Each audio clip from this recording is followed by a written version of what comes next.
So there are four financial traps that look helpful, but in actuality, they're built to keep you in debt.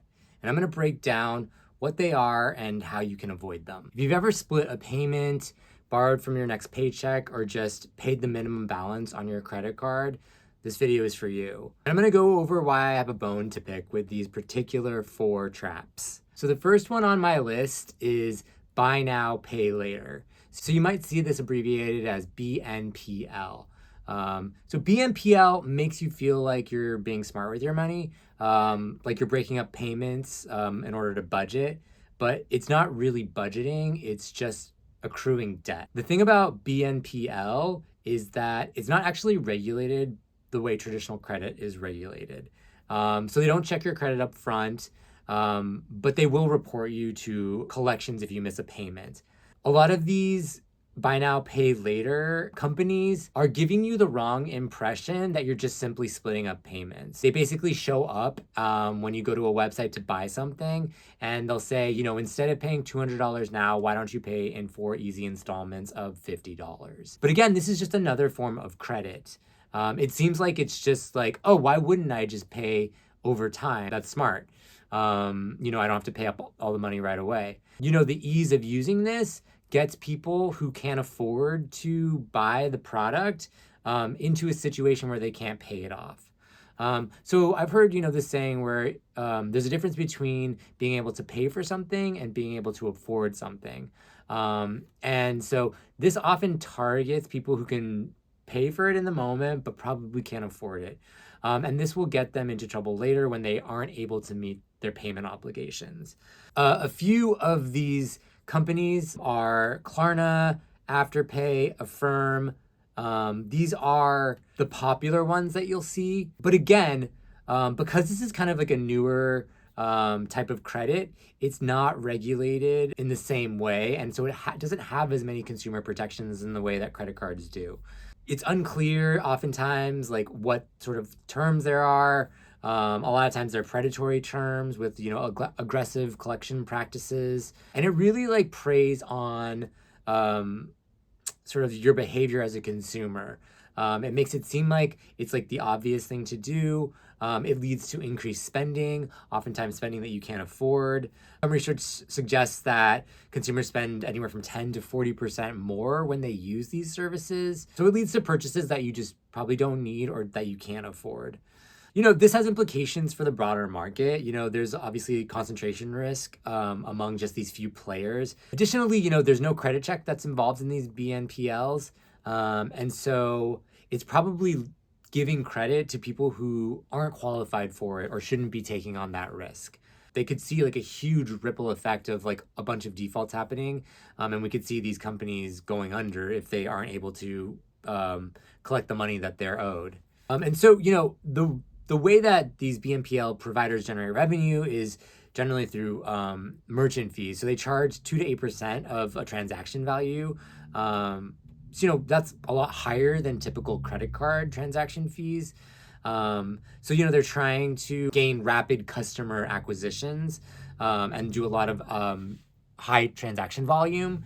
And that will help pump up the amount of transaction fees that they take. So it's a very aggressive model to try to gain market share. I think that what's important to know is that a lot of these buy now, pay laters are preying on your ability not really to be able to afford the thing in the moment. So they're passing the payment obligations into the future. Don't get into a buy now, pay later unless you can really afford the product that you're buying. If you are going to use a buy now, pay later, just use it sparingly. Don't use multiple buy now, pay laters for everything. Like you're going to stack up the amount of payments that you owe. And you really want to just make sure that you're not spreading out your credit risk among so many places.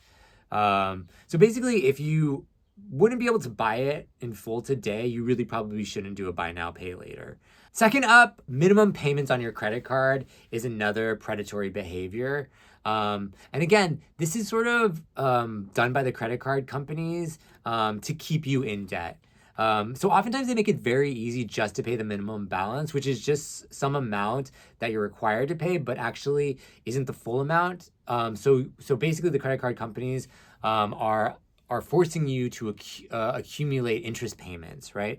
And some of them, really make it the most obvious option when you should be paying your full balance. All the credit card companies do this. It's not a specific predatory tactic by one credit card company. And this is, I think, a misconception a lot of times with just credit card, because some people just think they have to pay the minimum payment and that's like what you're supposed to do. But when you only pay the minimum payment, you have to pay interest payments on the entire amount that you owe. It's far higher than, your typical loan, right? Like at right now, you could get a mortgage rate of around 7 to 8%, let's say. But APRs on credit cards are upwards of 30% or higher.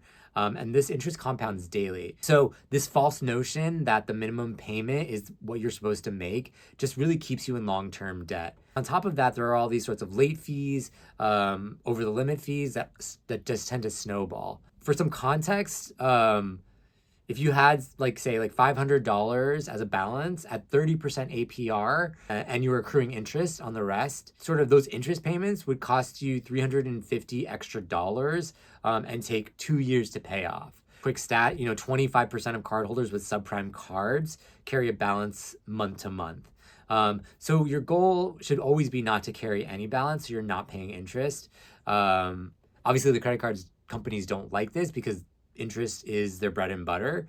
And so they're going to try to design their websites and their payment systems to make it seem like you just have to pay the balance. So that's why I'm saying these are kind of predatory tactics, because these credit card companies make billions of dollars from fees from oftentimes like the poorest people. Again, it's similar to buy now, pay later. You should always pay off the full balance on your credit card, not just the minimum payment. And you shouldn't really use more than 30% of your credit card limit.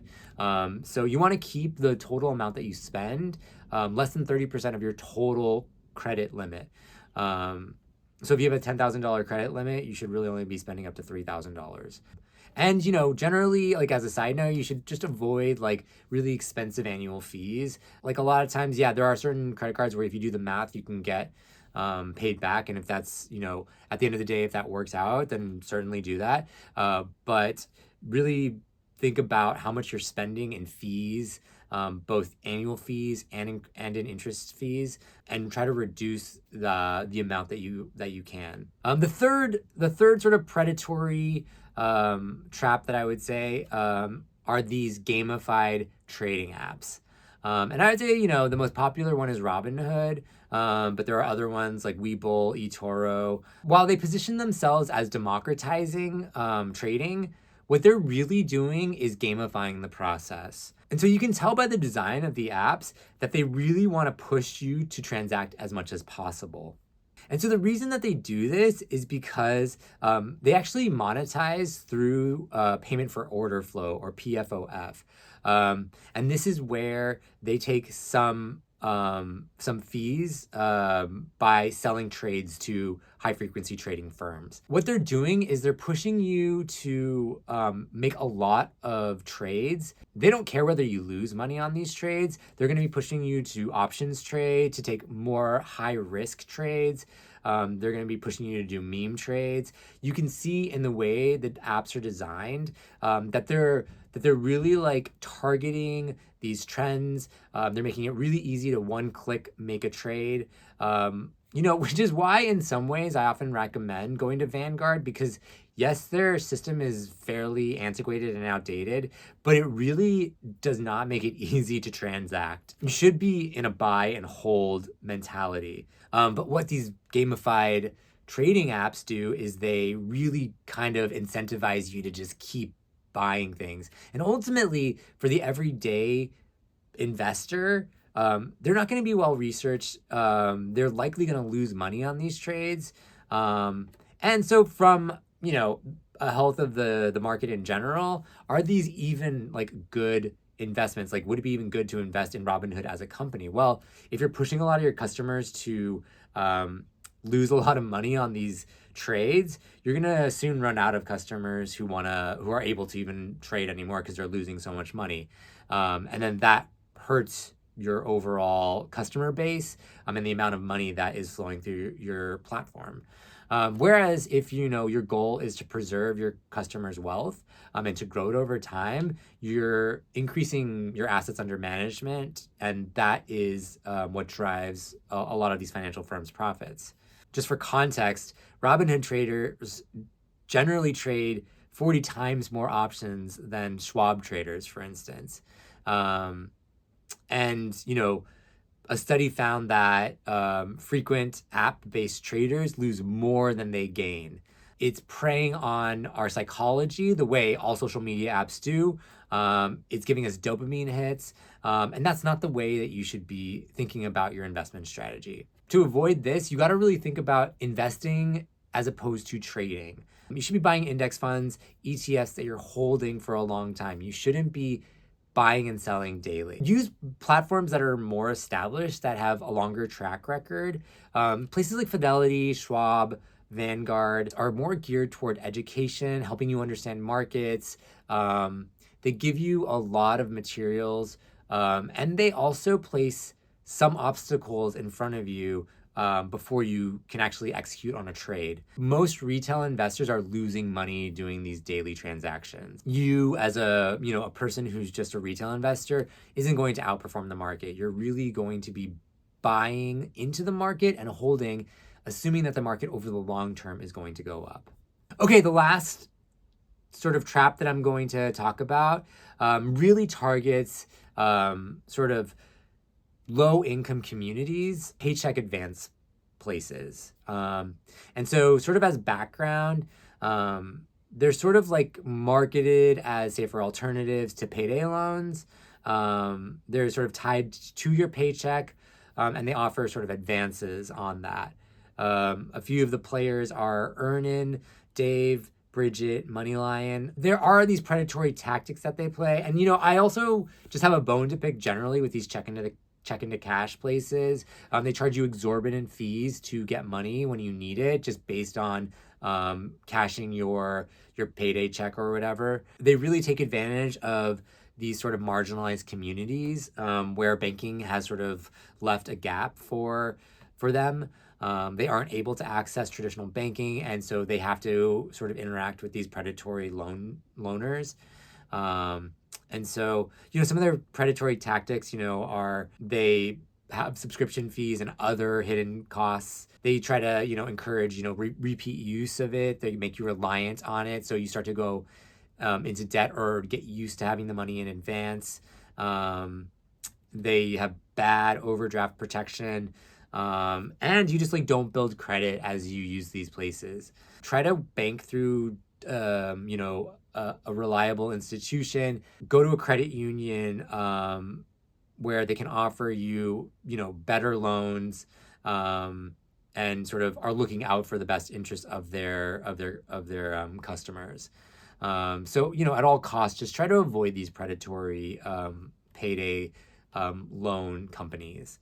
Again, there are many predatory financial institutions out there, but these are some of the sort of top culprits that I see, and they also are just becoming more ubiquitous. To be aware of them in general will already help you avoid them. But again, they're using these very sneaky tactics to make you think that you're making the right choices, when in reality, you're just saddling yourself with more debt. Just use this as a cautionary tale, be aware. And generally speaking, I think the advice to be able to afford something that you buy versus just pay for it is really important. So try not to spend money that you don't have. I know everyone's situation is different, and sometimes you just have to make ends meet. But if you can avoid having to pay excessive interest, go with someone who's a bit more reputable. Try to go to institutions that don't have predatory practices before you go to these places. I hope this was helpful, and just let me know if you've had any experiences with any of these people in the comments.